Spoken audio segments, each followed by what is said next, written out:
Red flags don't begin with explosions. They begin with patterns, small details, odd moments, things that just don't sit right on their own, but when placed together, paint a picture you can't unsee. Up to this point in the story, I felt the misalignment, but I hadn't yet confirmed anything. There were moments, yes. Moments that raised an eyebrow, moments that made my intuition whisper, moments that made me tilt my head back and think, that was strange, but nothing undeniable, until this season. This is when the data points begin to stack, one after another, until the truth stopped being something I could soften or reinterpret or excuse. This is when the pattern revealed itself. The first shift was subtle, almost harmless. At first it looked like imitation. A new car right after I bought mine, despite not needing one. Not just any car, a brand new financed vehicle, barely a year after she had already purchased one. Financially, it didn't add up. Based on her shifts and the responsibilities she described, the purchase was impractical. But she did it anyway. The optics were more important than financial feasibility. Then came the tattoo. A line tattoo in the exact same place as mine. Then the keen interest in where I bought my clothes. Mirroring my style, mirroring my choices, mirroring little details that weren't hers to begin with. It wasn't shared taste. It wasn't admiration. It was replication. Without the awareness, without boundaries, without originality. At the time, I didn't call it malicious. I simply noted it. Another data point. Then came the things I should have taken more seriously. Mail, arriving already opened. Not just any mail, financial mail, tax documents, estate-related paperwork, government correspondence from Revenue Canada related to my late father's estate, clearly missing content. Always the mail linked to my money, and always opened before it reached my hands. She would hand it to me casually as if she were helping, as if she were doing me a favor. And then, the missing money. $200 I had just withdrawn, just handled, gone from my car. Her silence in that moment said everything, without her saying a word. But even then, I softened it. I told myself she must have been desperate if she did that. I didn't want to embarrass her by pushing the issue. Because this is what people do when they haven't yet accepted that someone they care for is capable of violating basic trust. These weren't strange moments. They were red flags. I just wasn't ready to name them yet. Next came the social shifts. The comments designed to change how others perceived me. Small things, half sentences, soft insinuations spoken with a gentle voice, but aimed with deadly precision. Insinuations that I was trouble or disingenuous, pretending to be someone I wasn't. Choose your pick. Each of these is equally malicious. Around people I knew, to have them wonder about me, and around people I didn't know, to start framing the narrative the way she wanted to. Once in a group conversation about renting an Airbnb for a few days over Christmas, she looked directly at me and said, "Well, you know what you're carrying, so you must know." A calculated insinuation, a public suggestion that I couldn't afford something she damn well knew I could. She wasn't concerned about what I could carry when I was picking up bar bills and dinner bills, carrying most of the financial weight when we hung out. She wasn't concerned about what I was carrying when she took money from me to help fund an over-the-top birthday celebration she wanted to have. All about optics, a limo driving us around, hopping from place to place, having cocktails, tapas, and dinner. It wasn't about money she didn't have. It was about optics, narrative, positioning. But that wasn't the only way she manipulated social environments. I began noticing how she behaved around men, specifically men in relationships. She would strategically insert herself between male friends and their partners. She would delight in any negative detail these men shared about their wives or girlfriends, feeding off it like confirmation that she was somehow superior.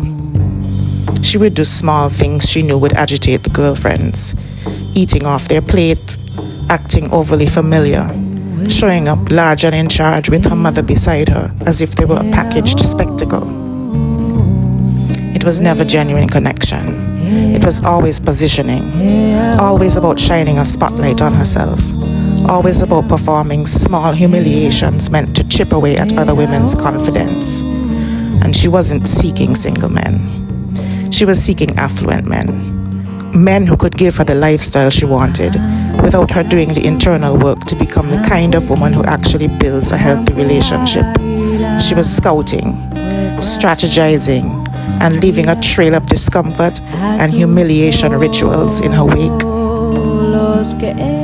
And then there were the online attacks, subtle but intentional. She and her mother would regularly try to post odd, alcohol-focused things on my Facebook timeline. Never anything meaningful, never anything reflective of who I actually am. Always something shallow and off-brand. At the time, I was a senior manager at one of the top luxury hotel brands in the world, responsible for major accounts, major budgets, and high-level global clients. My social presence mattered. They knew that. And instead of posting any of the dozens of things they had witnessed about me, my work ethic, my generosity, my achievements, my contributions, my integrity, all of which they had benefited from, they chose to post drinking-related nonsense. It wasn't random. It wasn't joking. It was strategy. A slow attempt to alter how the outside world perceived me, both locally and globally. Another data point. And then came the farewell gathering for both our mothers, something we had planned for weeks. Food prepared, liquor bought, not cheap liquor, but premium bottles chosen because I wanted our elders celebrated properly. She didn't help plan. She didn't invite the people she said she would. She showed up hours late because she had been bar hopping with the guests she was bringing to my home. She arrived already in party mode, already with an audience, already in performance energy. Minutes after arriving, she left again, taking some of the guests with her to pick someone up. They were gone for hours. By the time they returned, the flow of the evening was gone. Guests were tired, fragmented, disconnected. Moments later, she left again, far earlier than planned, taking her guests with her. It wasn't friendship. It wasn't support. It wasn't miscommunication. It was sabotage. And then came the comments. A man who had known me for years as a friend referred to me as a man-eater. A label so far from the truth that I couldn't even process it at first. It was laughable. My dating history is made up almost entirely of long-term committed monogamous relationships. So where did he get that idea? I didn't have to look far. And when she left that night, she made a pointed comment about mushrooms, framing my spiritual practice as recreational drug use in front of people she had been shaping narratives with for years. She walked out that night and never contacted me again. When she left, she thought she had successfully ostracized me. At least that's what she thought. But the farewell party wasn't the only exposure. There was another night, one that revealed her tactics even more clearly. A cocktail event hosted by a local real estate mogul, a gathering of accomplished elders, people with real wealth, legacy wealth, people who had built something substantial. I arrived a little later. By the time I walked in, she and her mother were already performing, loud, animated, acting as if they were seamlessly embedded in that world. We sat at a large table with several guests, including an older woman who lived abroad and only visited the island occasionally because of her deep-rooted family connections. This woman didn't know my friend personally. They had no history, no shared memories to speak about. But my friend wanted to appear connected, important, and established. So she began telling stories, loudly, confidently, sipping on her drink as she did it, as if she and this woman had shared years of close friendship, entire narratives whole memories that never happened. It wasn't confusion. It wasn't exaggeration. It was fabrication, spoken directly to the woman the lie involved. She took a big risk in that moment, gambled that the woman would be polite, that she might second guess her memory, that she would nod along because that's what people often do in social settings. But this woman didn't fold. She turned to her, calm and clear, and said, "I don't know you. I've seen you around, yes. I know who you are, but we don't know each other like that. Why are you saying all of these things?" The table fell silent. Her mother froze, phone held awkwardly in front of her face as if she was hoping against hope that the moment wouldn't make much impact. But it did. Their cover was blown, wide open. Not because someone attacked them, but because someone simply refused to participate in the fiction. Another data point, a major one. A mask slipping in real time. I saw then the risks she would take, how absolutely committed and desperate she was to twist her narrative. For a come-up, for clout, for influence she hadn't earned, influence she wanted without doing the work to get it. How entirely false and utterly manipulative she was.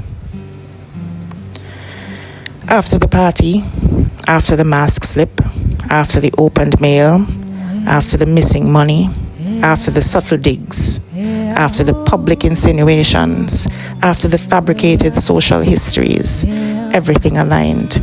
The pattern became undeniable. Nothing was isolated anymore. Everything was connected.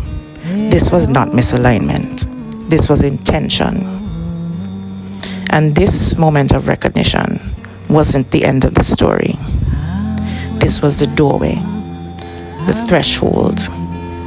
Because part 4 is where the story leaves the physical world and enters the spiritual, where intuition sharpens, where downloads arrive, where the truth comes in waves, where the attacks reveal themselves for what they actually were.